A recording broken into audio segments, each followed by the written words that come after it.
Okay, so part 3 of the video. What we're doing is making our way across to the main hill that I've been trying to get up onto. It's now about 11:15. What I am nervous about is on the other side of that hill is the daily winds that come up from the valley from Geneva. So I'm a little bit cautious of, if I get higher than this ridge, I'll end up in severe rotor. Okay, so normally by 1 or 2 o'clock there's 15 to 20 mile an hour winds coming up the valley which is behind it, and you'll see that as I cross the valley. However, I make it across the valley in good time, above the trees, which I'm surprised, and then just start having a sniff around. And I'm gutted really, because on the video I actually end up flying with what I think is a vulture. You hear me shout "yeah" a couple of times, and that's because it ends up thermaling in a different direction, and generally, in my opinion, they look down at the ground because they're looking for food. So I was a little bit nervous of it coming into me, as it was quite big. The video doesn't show how big it was though, but I'll leave you to this next bit, which is an awesome climb.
Yeah!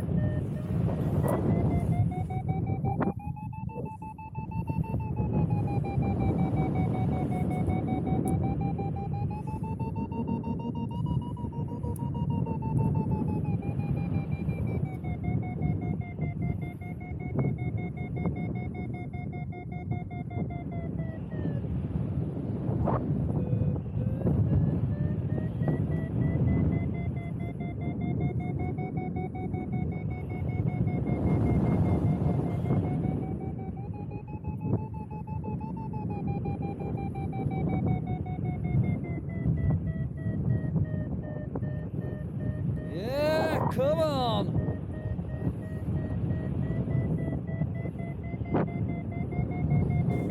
So you can just see the valley now that I was talking about. Again, at the end of that valley is Geneva Lake. So air comes up through there mid-morning and then all the way to the far end, which is pretty much where Morzine is. So a little bit cautious, but actually it turned out the valley winds weren't in action at that point. So I get to the top of the hill, and now I recognise that really I've got about 20 minutes left before I need to land, to then pack our chalet up, get on the motorbikes and leave. So a little bit disappointing that I'd done all that work and I just ran out of time on that day. I'm just going to try and cross the valley onto the opposite side now. I've got enough height.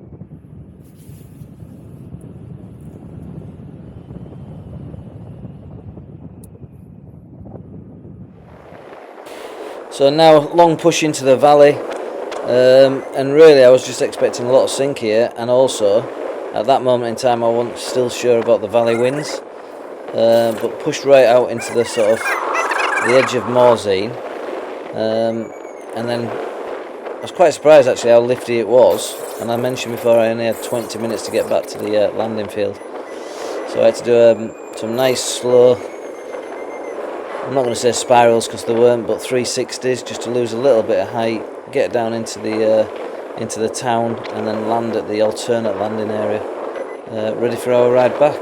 But yeah, fantastic. I think that was the day I actually started to understand a little bit more about the mountains, and if I'd have wanted to or had the time, I think that could have been a really great day for just going all around the mountains.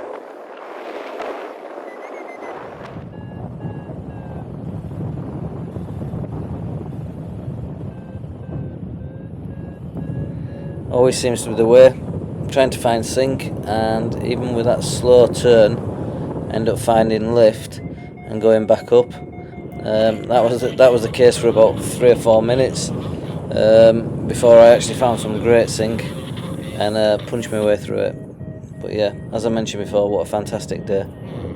Hope you enjoyed watching the 3 parts of the video.